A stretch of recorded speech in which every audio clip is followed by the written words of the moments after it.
পবিত্র ঈদুল আজহা ও গ্রীষ্মকালীন অবকাশ মিলিয়ে টানা ছুটিতে যাচ্ছে দেশের সরকারি বেসরকারি স্কুল, কলেজ, মাদ্রাসা ও কারিগরি শিক্ষা প্রতিষ্ঠান। কোনো কোনো প্রতিষ্ঠানে ছুটি শুরু হয়েছে ১ জুন, কোথাও আবার ছুটি শুরু ৩ জুন। এবার ছুটির ক্ষেত্রে ভিন্নতাও রয়েছে। কোনো শিক্ষা প্রতিষ্ঠানে ২৩ দিন বন্ধ, আবার কোথাও মাত্র ১০ দিন ছুটি। ঈদুল আজহা ও গ্রীষ্মকালীন অবকাশে দেশের সরকারি বেসরকারি মাধ্যমিক বিদ্যালয় টানা ২৩ দিন বন্ধ থাকবে।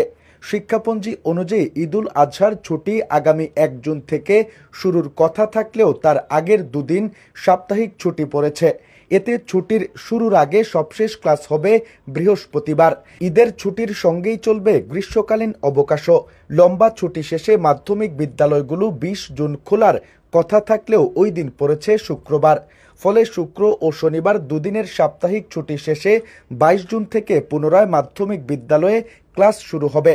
ঈদুল আজহা ও গ্রীষ্মকালীন অবকাশ মিলিয়ে সরকারি প্রাথমিক বিদ্যালয় বন্ধ থাকবে মোট ২১ দিন।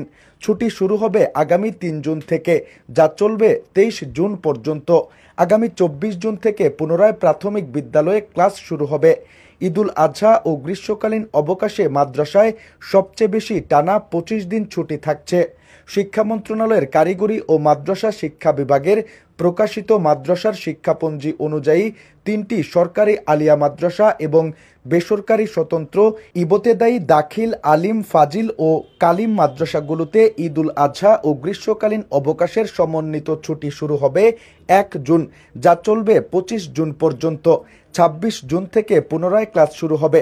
এদিকে ঈদুল আজহা উপলক্ষে দেশের সরকারি বেসরকারি কলেজ ১০ দিন বন্ধ থাকবে।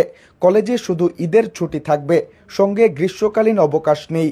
কলেজের শিক্ষাপঞ্জি অনুযায়ী সরকারি বেসরকারি কলেজে ঈদুল আজহার ছুটি শুরু হবে ৩ জুন, যা চলবে ১২ জুন পর্যন্ত।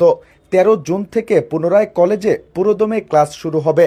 কারিগরি শিক্ষা প্রতিষ্ঠান অর্থাৎ প্রি ভোকেশনাল ও এসএসসি দাখিল পর্যায়ের প্রতিষ্ঠানেও ঈদুল আজহা ও গ্রীষ্মকালীন ছুটি একসঙ্গে পড়েছে। শিক্ষাপঞ্জি অনুযায়ী ১ জুন থেকে ছুটি শুরু হয়ে ১৯ জুন পর্যন্ত টানা ছুটি থাকবে। ২০-২১ জুন সাপ্তাহিক ছুটি থাকায় ২২ জুন থেকে পুনরায় শ্রেণী কার্যক্রম শুরু হবে।